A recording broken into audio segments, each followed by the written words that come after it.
भगवान बुद्ध और महावीर ने इस बात पर बहुत जोर दिया कि स्वयं की जिम्मेवारी पहचानो, विवेकपूर्वक कर्म करो। उनके पहले तक भाग्य, किस्मत, विधाता, ग्रह नक्षत्र, जन्म कुंडली, ईश्वर की मर्जी आदि को मानकर लोग अकर्मठ व आलस्यपूर्ण हो गए थे। बुद्ध और महावीर के क्रांतिकारी विचारों से श्रमण संस्कृति जन्मी।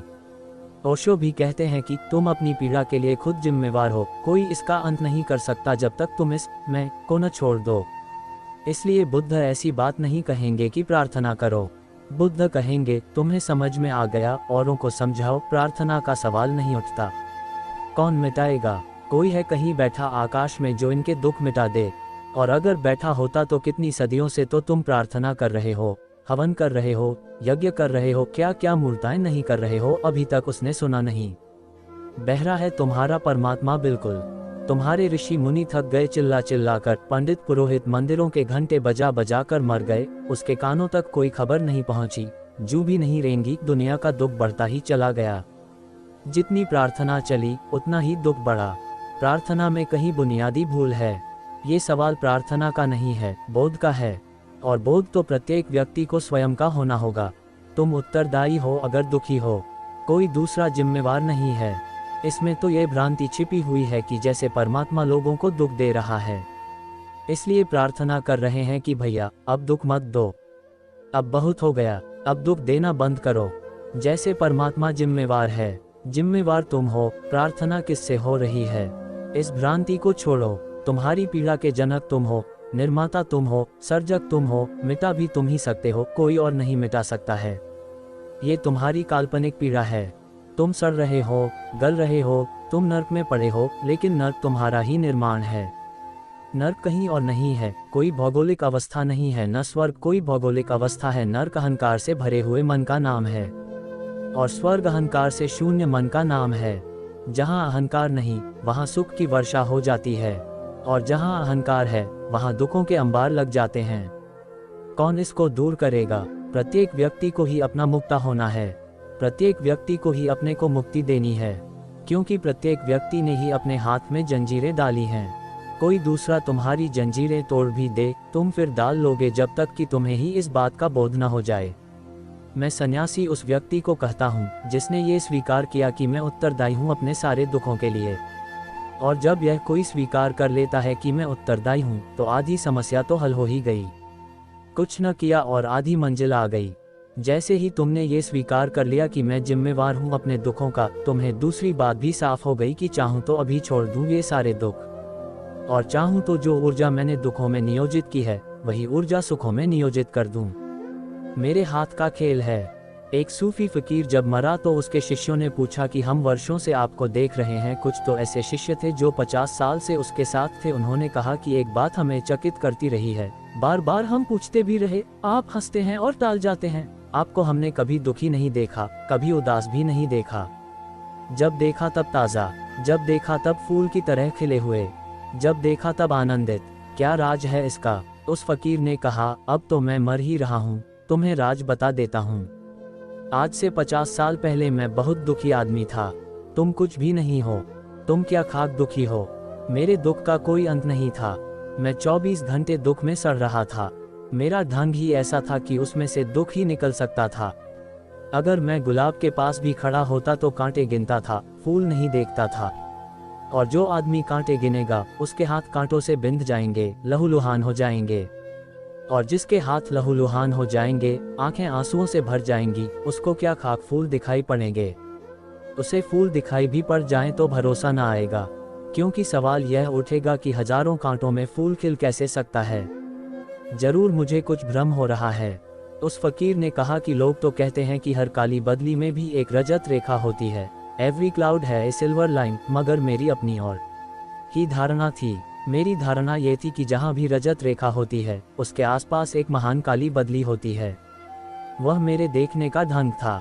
लोग कहते हैं कि 2 दिनों के बीच एक रात होती है और गुजर जाएगी, और मैं सोचता था कि यह किस मूर्ख ने दुनिया बनाई कि 2 रातों के बीच एक छोटा सा दिन जो आया और गया और फिर अंधेरी रात है। मैं दुखों को ही खोजता था, मैं दुख ही चुनता था, इसलिए दुखी था। फिर एक दिन सुबह मैं उठा और मैंने कहा, कब तक मैं दुखी रहूंगा, कब तक दुखी रहना है। और उस सुबह मुझे ये साफ हो गया कि यह मेरे हाथ में है। मेरा गणित गलत है, मेरा हिसाब गलत है, मैं नकारात्मक को ही सोचता हूँ, मैं निराशा को ही चुनता हूँ। निषेध ही मेरे चिंतन का आधार है, विधेय नहीं। उस सुबह मुझे ये साफ हो गया कि अगर मुझे दुखी रहना है तो दुखी रह सकता हूँ, और अगर मुझे सुखी रहना है तो मैं सुखी रह सकता हूँ। तो मैंने सोचा, आज प्रयोग करके देखूं, आज सुखी ही रहूंगा, जीवन को सुख के ढंग से देखूंगा। और वह आखिरी दिन था मेरे दुख का। उस दिन मैं पूरे 24 घंटे सुखी रहा। मैं हैरान हो गया। तब से हर रोज सुबह उठता हूँ और अपने से कहता हूँ कि बोल, क्या इरादा है, आज सुखी होना है कि दुखी। और हमेशा मैं सुख के पक्ष में ही निर्णय लेता हूँ। किसको दुखी होना है?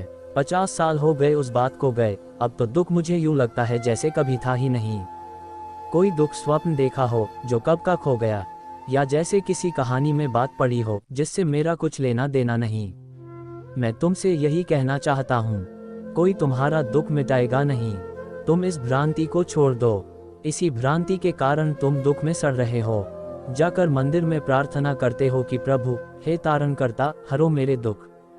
तुम जरा गौर से तो सोचो, इसका मतलब ये हुआ कि उसने दिया होगा तो ही हर सकता है, उसने बनाया होगा तो ही मिटा सकता है। अगर बनाने वाला वह नहीं है तो मिटाने वाला वह कैसे हो सकेगा? और अगर तुम बनाने वाले हो तो वह लाख मिटाए, तुम फिर वही कर लोगे। क्या भेद पड़ेगा? तो लोग कह रहे हैं कि हम तो पापी हैं, हम तो दुखी हैं, और तुम तो महान हो और तुम्हारी करुणा महान है, दया करो, अब दुख से छुटकारा दिलाओ। मगर ये प्रार्थनाएं चलती रहती हैं और दुख भी बनता रहता है, कहीं कोई प्रार्थना का परिणाम नहीं होता। ये सवाल प्रार्थना का नहीं, बोध का है। जो लोग दुखी हैं वे स्वयं जिम्मेवार हैं, लेकिन आदमी ने हजार तरकीबों से अपनी जिम्मेवारी टालने की कोशिश की है। तरकीबें बदलती रहीं, आदमी वही का वही, दुख वही का वही। पहले आदमी कहता था, विधि का विधान है, क्या करें, किस्मत में लिखा है।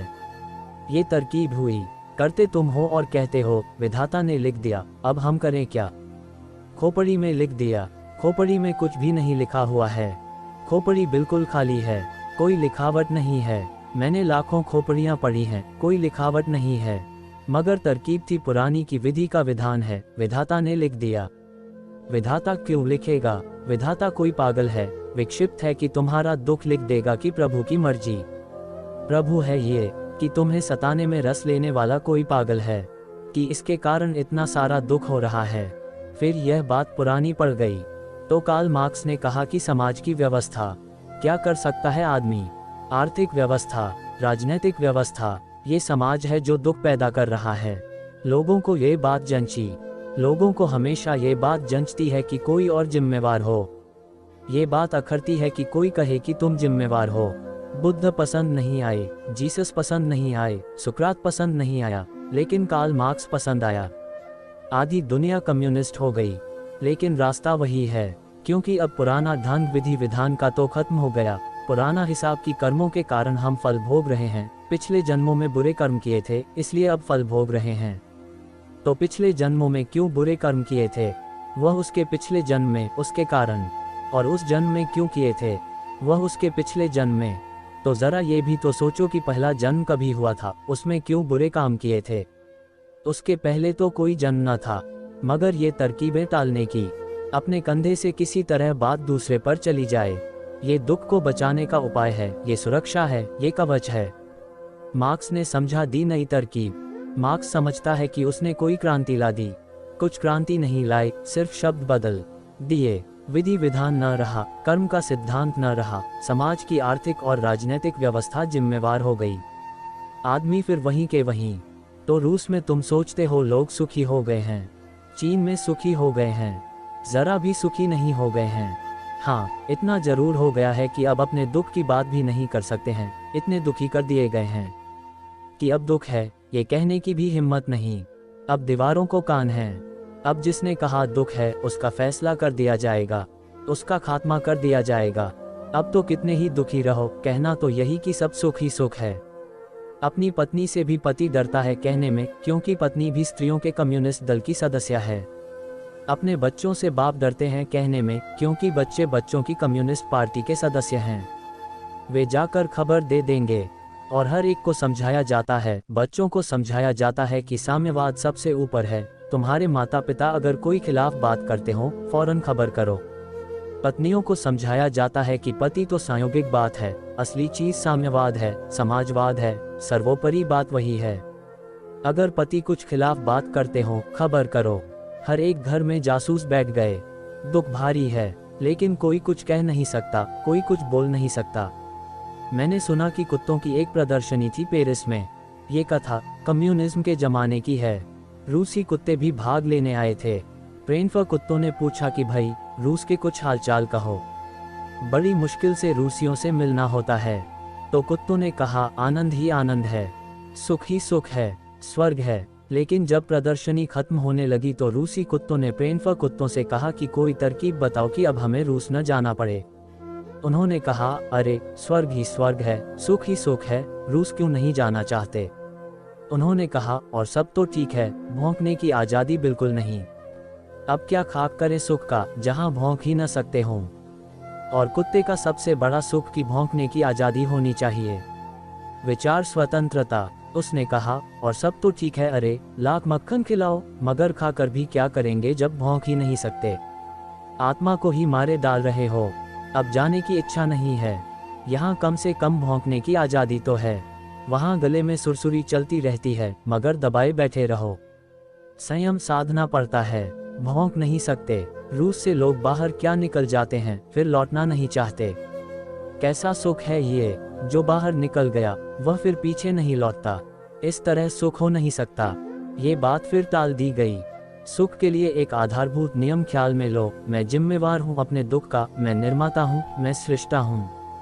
न कोई पिछले जन्म, न कोई भाग्य, न कोई भगवान, न कोई समाज, न कोई व्यवस्था।